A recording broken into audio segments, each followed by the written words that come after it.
So here we are, finished with the Porsche 959 by Tamiya, and I'm mixed feelings about this because I really like the car. I think it came out well.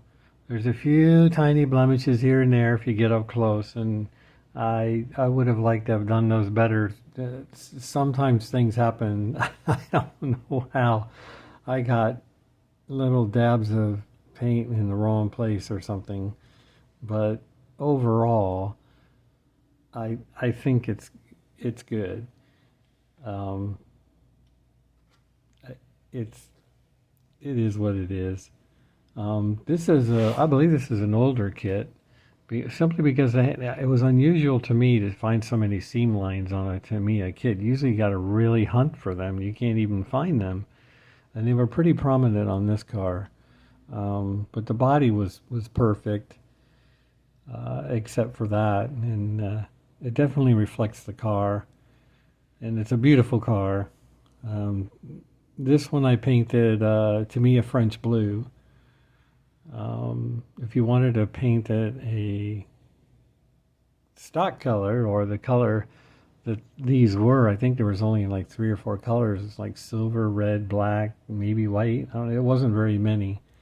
Or you could paint it a newer Porsche color, such as Miami blue, which is a little bit brighter. It's bright. It's similar to this blue, but it's brighter. But it would be a factory color.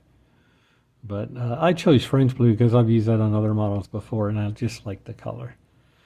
So, and the only other issue I really had was there's no positive location for the windows. You really have to slide them around and guess what looks best. So there's no pins, no holes, no slots, no nothing to really make the windows go in a specific place on the inside. On the outside, the front windshield just lays in the opening.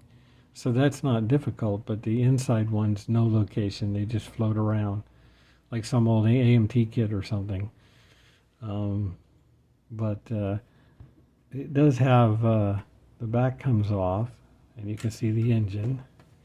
And I can put that here.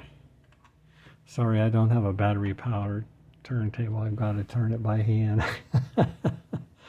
Maybe I'll get one of those in the future.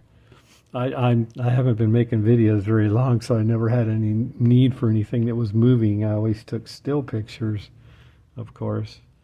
But the engine is very detailed. It's a separate engine. You could display it out of the car if you wanted to glue the hood on. You would notice it from the bottom that it's missing, but or buy another kit. These kits are inexpensive. I've seen them for the average cost of this kit right now is about $20. So they're very inexpensive. And it's well worth a try. This is the second one I built.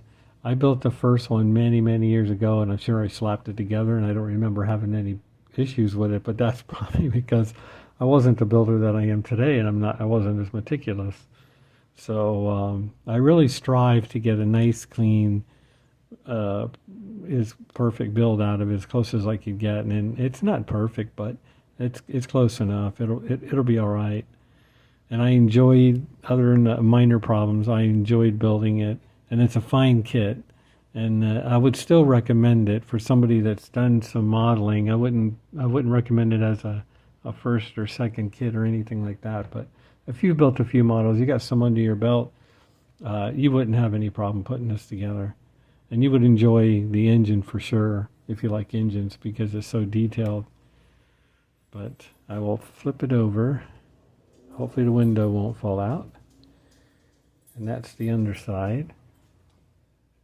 And you can see the engine is very prominent, very detailed. Lots of parts to it. Of course, the undercarriage isn't, but neither was the real car. So that's exactly how it should be. And that undercarriage, everything fits nice and neat in there, just like a Tamiya kit, just like you would expect. So that's the build. I mean, I think this is going to be the first one I really finished on my YouTube channel, even though I'm working on some more and I've built many kits. But yeah, I would recommend it.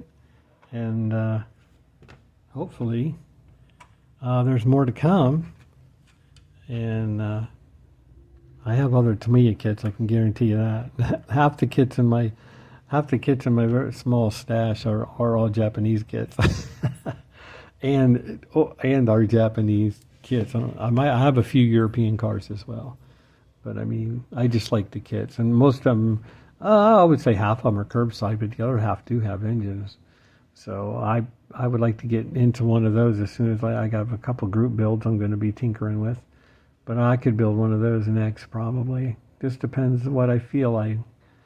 So, and that's it. Just to let you know that it's done and we're moving on to other projects. And that's it. See you in the next one.